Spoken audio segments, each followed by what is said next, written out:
300 men stand shoulder to shoulder, their breath visible in the cold morning air. Across the field, an enemy force twice their size begins its advance. The ground trembles.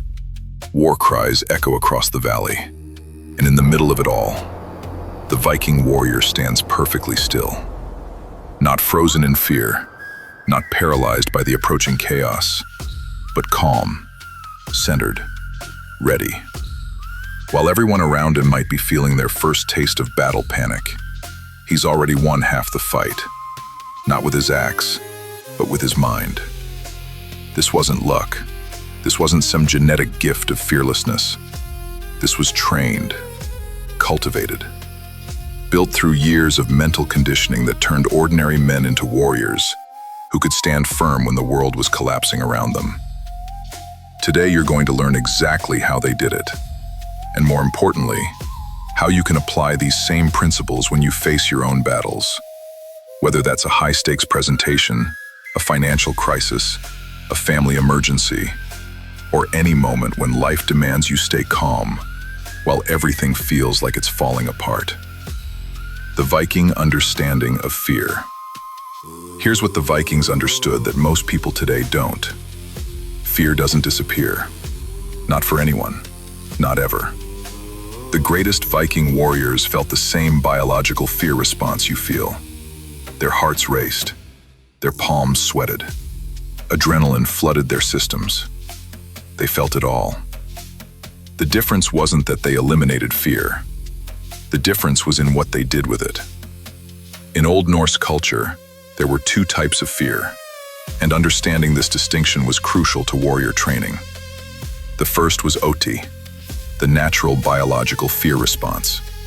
This was acknowledged, even respected. It was the body's way of preparing for danger, sharpening the senses, readying the muscles. The second was ragr, a word that roughly translates to cowardice, but meant something deeper.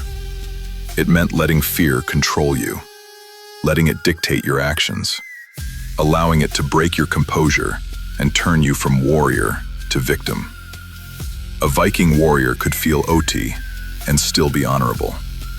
But to show ragr, to let fear master you, was the ultimate shame. It wasn't about eliminating the feeling. It was about maintaining control over your response to that feeling. This is your first lesson. Stop trying to eliminate fear. Start mastering your response to it. Viking warriors didn't just show up to battle. They prepared their minds with the same intensity they prepared their weapons. Before major conflicts, warriors engaged in specific rituals designed to shift their mental state from civilian to combatant. These weren't superstitions. They were psychological anchors, deliberately constructed mental routines that triggered the warrior mindset. Some warriors would spend the night before battle in silence, sitting with their thoughts, visualizing the coming fight. Not fantasizing about glory, but mentally rehearsing specific scenarios. What would they do if the shield wall broke? If they were surrounded? If their weapon was knocked from their hand? This is called negative visualization, and it's one of the most powerful psychological tools ever developed. By imagining worst-case scenarios in advance, the warrior removed the element of shock. When chaos erupted, it wasn't unprecedented. The mind had already been there, already processed it, already decided how to respond. Others used physical rituals, specific ways of donning armor, particular words spoken while sharpening a blade, rhythmic breathing patterns that signaled to the nervous system. We're entering warrior mode now. The key was this. The ritual created separation between the everyday self and the warrior self. You can do this today, not with armor and axes, but with your own preparation rituals. Before a crucial meeting, a difficult conversation, or any high-pressure situation, create your own mental preparation routine. It might be 5 minutes of controlled breathing. It might be reviewing your mental responses to potential challenges. It might be a specific phrase you say to yourself, a particular way you organize your materials. or a physical anchor like adjusting your posture in a specific way. The specific ritual matters less than the consistency. Your nervous system learns. When we do this, we shift into calm, focused mode. No matter what comes next, we're ready. Now, the power of fate and acceptance. One of the most powerful psychological weapons in the Viking arsenal was their concept of fate, weird, or orlog. Now, before you dismiss this as ancient superstition, understand what it actually did for their mental state. Vikings believed that the day of their death was already decided, not by them, not by their enemies, but by the Norns, the weavers of fate. When your time came, it came. When it didn't, you could stand in the middle of 100 enemies and walk away unscathed. From a modern psychological perspective, this belief accomplished something extraordinary. It eliminated the cognitive burden of survival anxiety. When you believe your death is already determined, you stop wasting mental energy on, "What if I die today?" That question is already answered. You will die when fate says you die, not a moment sooner, not a moment later. This freed up enormous psychological resources. Instead of being consumed by survival anxiety, the warrior's mind could focus entirely on performance, on technique, on reading the battle, on protecting his brothers in the shield wall. You don't have to believe in the Norns to apply this principle. The modern version is radical acceptance of outcomes. Before entering any high-stress situation, you mentally acknowledge and accept all possible outcomes, including the worst ones. I might fail this presentation. I might lose this job. This relationship might end. This business might collapse. And then you ask yourself, if that happens, will I survive? Will I find a way forward? The answer is almost always yes. Once you've accepted the worst-case scenario and made peace with it, you've removed its power over you. Your mind is no longer splitting its energy between performing and protecting. It can focus entirely on performing at your highest level. This is what the Vikings meant by meeting your weird with open eyes. See the possibility of defeat, accept it, then fight anyway, with everything you have. The shield wall, Skjaldborg, was the fundamental Viking battle formation. Warriors stood shoulder to shoulder, shields overlapping, creating a unified defensive barrier. But it was more than a tactical formation. It was a psychological strategy. In the shield wall, no warrior stood alone. Your shield protected the man to your left. His shield protected you. The warrior to your right depended on your steadiness. You depended on his. This created something powerful: distributed responsibility and collective strength. When you stand alone, every moment of weakness feels catastrophic. One moment of fear, one flinch, and you're exposed. The full weight of survival rests on you alone. In the shield wall, individual moments of weakness could be absorbed by the collective strength. If your arm tired, your brother's shield was still there. If fear gripped you for a moment, the warriors beside you held the line. This knowledge itself was calming. You weren't facing the chaos alone. How do you apply this today? Build your own shield wall. Identify the people in your life who can stand with you when things get hard. Not people who'll just offer sympathy, but people who'll actually hold the line with you. People who'll tell you the truth. People who'll cover your weaknesses while you cover theirs. Before entering high-stress situations, mentally invoke your shield wall. Remind yourself, I'm not in this alone. I have people who believe in me, who'll support me, who'll help me back up if I fall. This isn't weakness.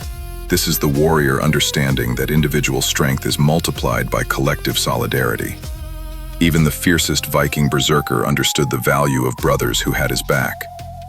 Viking warriors, particularly the elite berserkers and Ulfhethnar, meaning wolf warriors, were famous for entering altered states of consciousness during battle, what the sagas called berserksgangur. While legends describe this as a supernatural rage, the reality was likely more sophisticated, a deliberately induced state of focused intensity achieved through specific breathing techniques and mental conditioning. Before and during battle, warriors used rhythmic breathing patterns, slow, deep breaths from the diaphragm that activated the parasympathetic nervous system, countering the panic response. This isn't mystical, it's biology.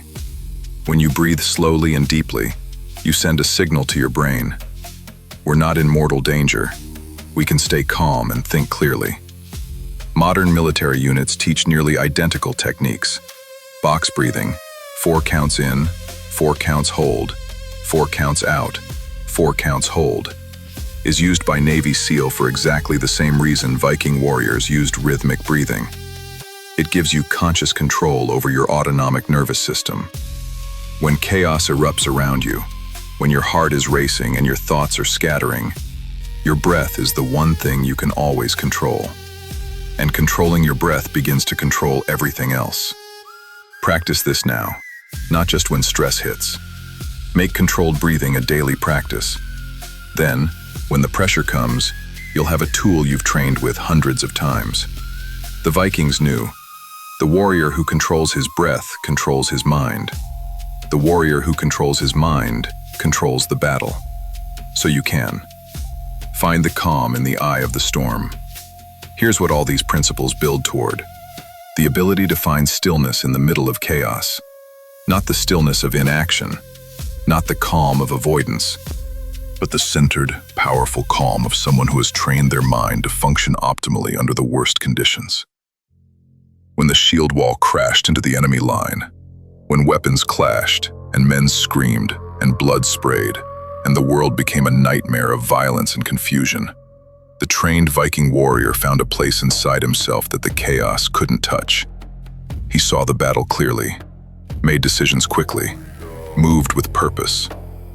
Not because he wasn't afraid, not because he didn't feel the pressure, but because he had trained his mind to operate independently of those feelings. This is your inheritance as a human being. You have the same nervous system, the same capacity for mental conditioning, the same ability to train yourself to stay calm when everything around you is chaos. Your battles might not involve shields and axes, but they're just as real. The job loss that threatens your family's security, the health crisis that upends your life, the relationship crisis that tears at your heart, the business failure that challenges your identity, the moment when you have to stand up for what's right even though you're terrified. These are your battlefields, and you can train for them the same way warriors have trained for thousands of years. Start today. Not when the crisis comes, but now, while you have the clarity and space to build these skills. Choose one mental preparation ritual and practice it daily. It might be 2 minutes of controlled breathing. It might be visualization. It might be a specific routine you follow before challenging tasks. Practice negative visualization once a week. Imagine worst-case scenarios and mentally rehearse your response. Strip them of their power by looking directly at them. Build your shield wall. Identify 3 people who can stand with you when things get hard, and strengthen those relationships intentionally. Accept your fate. Make peace with the possibility of failure, of loss, of things not going your way. Not because you expect them to fail, but because accepting the worst-case scenario frees you to perform at your best. The Viking warrior wasn't born calm in battle. He trained to be calm in battle. He conditioned his mind through deliberate practice, through ritual, through mental discipline. You have that same capacity. The chaos will come. Life guarantees it. But you don't have to be swept away by it. You can stand firm, calm, centered, not because you're unafraid, but because you've trained yourself to function masterfully, even in the presence of fear. That's not just the Viking way, that's the warrior way. And it's available to you, starting right now. The shield wall is forming. Will you be ready? This is just one part of a larger, complex system. Some people can't grasp it. Each video builds on the last. If you're serious about mastering pressure, fear, and control, start with what's on screen now and continue. Subscribe if you intend to train your mind. The rest is waiting. Can you handle it?